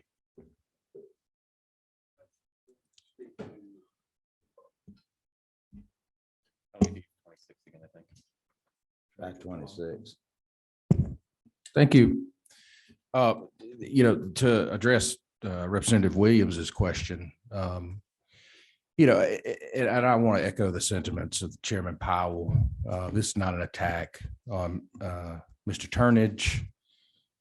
They and the commission, they're operating under the law that was passed. We acknowledge that. We're also dealing with what is still considered in this country an illegal drug. And that's because the federal government has failed to act after upwards of 30 plus states have implemented some type of legislation, whether it be medical, whether it be recreational, whether it be decriminalization.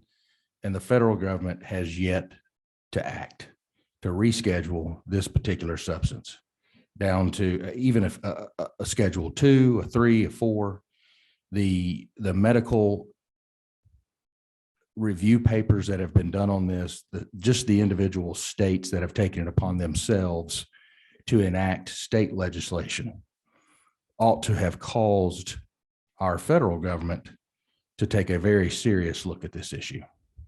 In response to your question, it was something that we did, even Representative Peake, when he was here, had posed, are there other states that we could import from? One thing that you run into is it being a Schedule 1 interstate transportation from Alabama or from Florida to Georgia or Tennessee, wherever you're transporting an illegal drug. The states that have policies, I believe under the previous administration, was that the Department of Justice was not going to come in and interfere as long as it was not being shipped into or out of that particular state.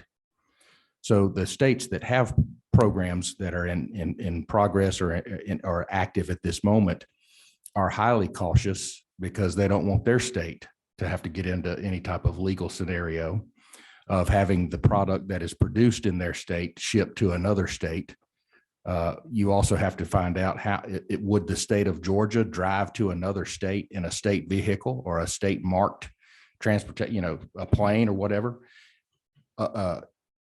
get the product and then bring it back. And when they did bring it back, where would they bring it to?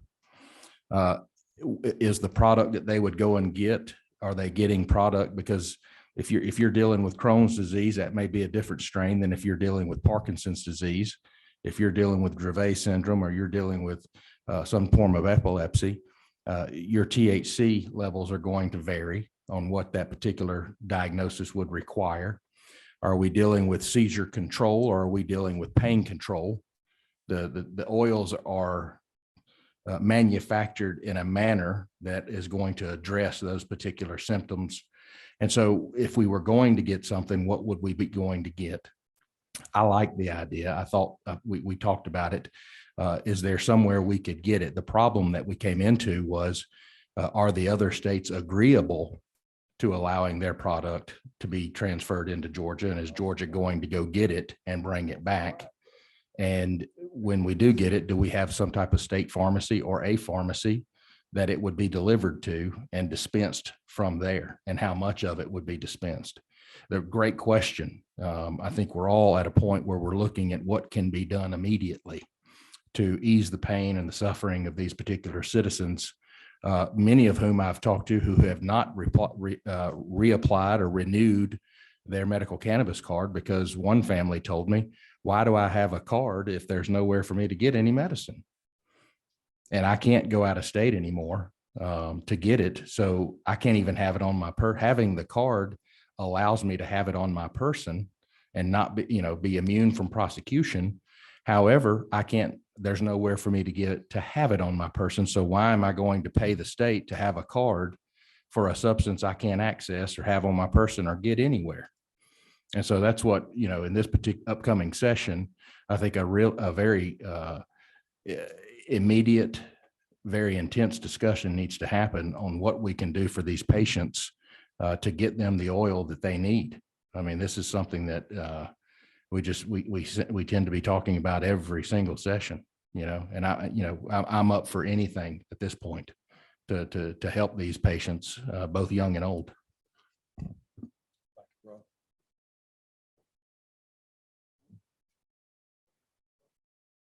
Any other questions from any of the committee members? I mean, I know we've sort of sound like we keep beating on this thing. We really don't know where we're going, but this was for our venue to start with, to find out what needs to be done, if possible, anything. I would certainly recommend to the committee, take what you've heard today to heart. It's just a lot of things, and I don't think that that the director has done anything wrong. As I look through this bill, we see things that have given me a lot more anxiety now that I see it when they can't divulge any information. I don't want to know the trade secrets, anything, but I think the public as well as the legislature's got a right to know the process. Who's been bidden? We're basically, we're at the mercy of all of the rumors that have been spread. 69 companies, I understand, have applied. Well, there were only 6 winners. Something you need to think about, that do we need to step in and change this arbitrary, the parts that are so arbitrary in here that's creating this meltdown of getting this thing done? What are the solutions? Those same people that have illnesses, bears me, it's easy to go to the C-store and buy Delta 8, just knock them silly and get rid of it. But, that's not what our intent was 3 years ago. Our intent was to do something logical, to move forward with it. I understand the problem of the politics of it a few years ago, but we saw overwhelmingly that the public said that if it is of a medical concern, they should move forward. Well, we're moving forward, but it is at a snail's pace. So that being said, to the members of the committee, if y'all want to have another hearing to this before the session starts, all y'all need to do is make that request, and we'll get down to the next batch of questions to make things a little bit more exact and take testimony. And normally it's not my procedure to get involved into an issue where there's potential litigation. But, at some point, the public has a right to see what's going on in the process. But when the legislators can't get an answer because we drew ourselves out of it or something else, and we need to correct that. Any questions? Mr. Gravely, did you have one more question? Go to number 26, please. One more question. I'd like to make a formal request in this committee hearing that we have another committee before the General Assembly. Also, I think that it would be prudent. I think one thing we need to realize is this: even if we had awarded 20 licenses out of 69 applicants, there will be lawsuits. You'd have people complaining that the 20 were graded wrong. And the lawsuits are going to come from those who did not get a license. If we awarded 50, I guarantee you there'd probably be 16 lawsuits. So I think that we just need to be prepared that going forward, every state encounters lawsuits.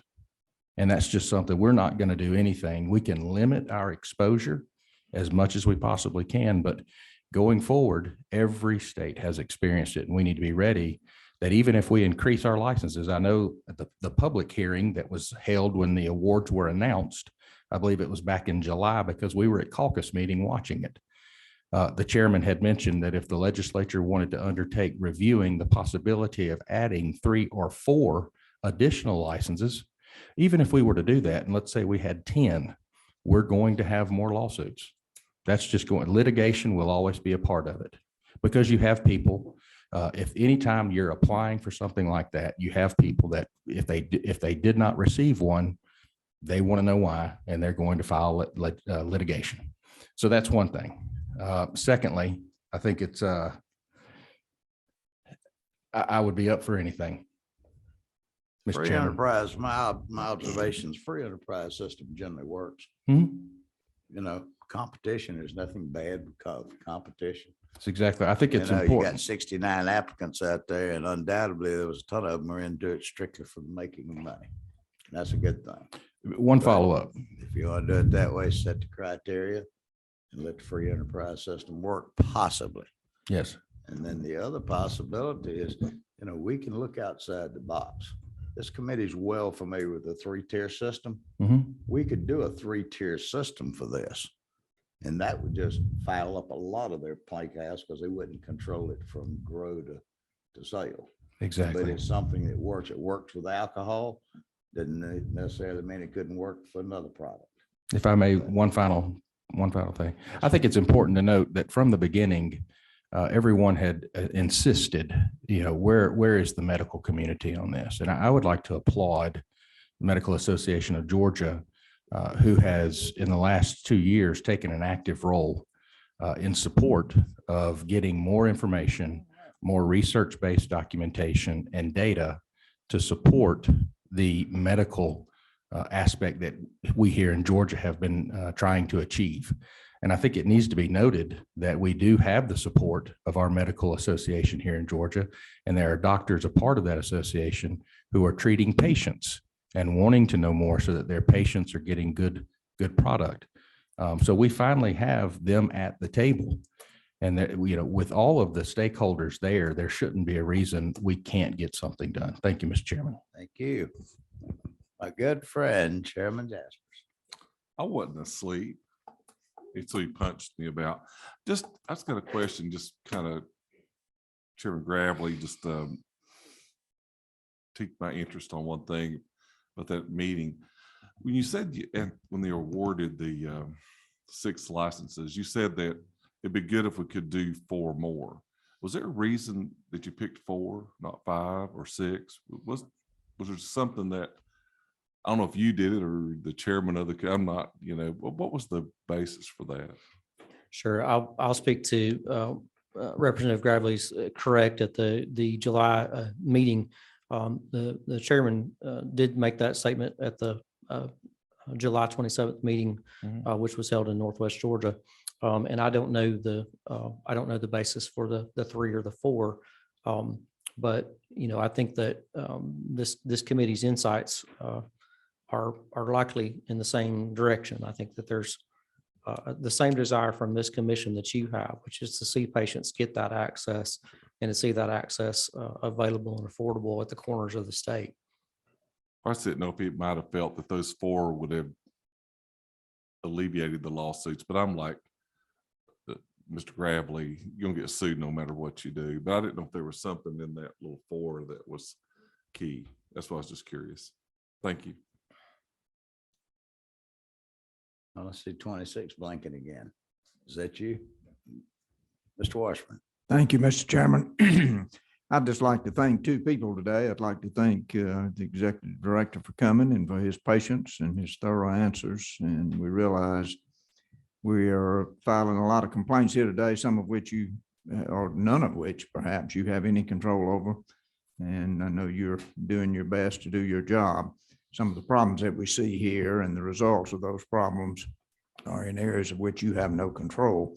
Secondly, I want to thank the chairman for calling this committee meeting and thank the members for the questions that have been asked. This is a real problem that needs to be addressed, and I hope we will meet again and move forward to try to get this problem solved. So thank you, Mr. Chairman, for having this committee meeting today. Thank you so much, Dale. I want to thank the committee members that are still here, the ones who've already left. I want to thank soon to be Dean of the House and Senator Sims. I want to thank them for coming. I mean, this is a serious issue. I mean, it's something that it goes against a lot of our grains. That, you know, we passed something, and I remember how many years we worked on passing something we thought was proper. Well, apparently we made our own mistakes. There was stuff put into it, shouldn't have been put into it. I mean, a lot of the confidentiality and a lot of this stuff gives me heartburn. But I'd like to know if any of the folks that are involved on the commission, I'd like to know if there's any conflicts of interest, quite frankly. I mean, to me, that's my suspicious nature anyway. Possibly it's time that we need to start looking. And if it is the will of this committee, I don't think we would have time to change our opinions or to get any other ideas before now in the special session. But, you know, I would think that possibly in the month of December, prior to of calling another meeting, and if that would give y'all a month to wrap your hands around other questions to the world out there, for the folks that aren't happy, if they have a legitimate reason not to be happy, if they want to contact members with whatever information they'd like to feed to them, so that they could ask those questions, so we get down to a little bit more into the issues to see if and what something else needs to be done. And with that, I want to thank everybody for coming here this afternoon. You know, I'm sure that y'all could have been doing a whole lot of other things like stuffing your bird before Thanksgiving or whatever you want to do, but or finding a bird or well, I know where you can always find a bird, but that being said, we will see y'all back in the month of December. And I appreciate each and every one of you. Mr. Turnage, I really do appreciate you. Thank you, Mr. Chairman. Appreciate you and this committee. Thank you.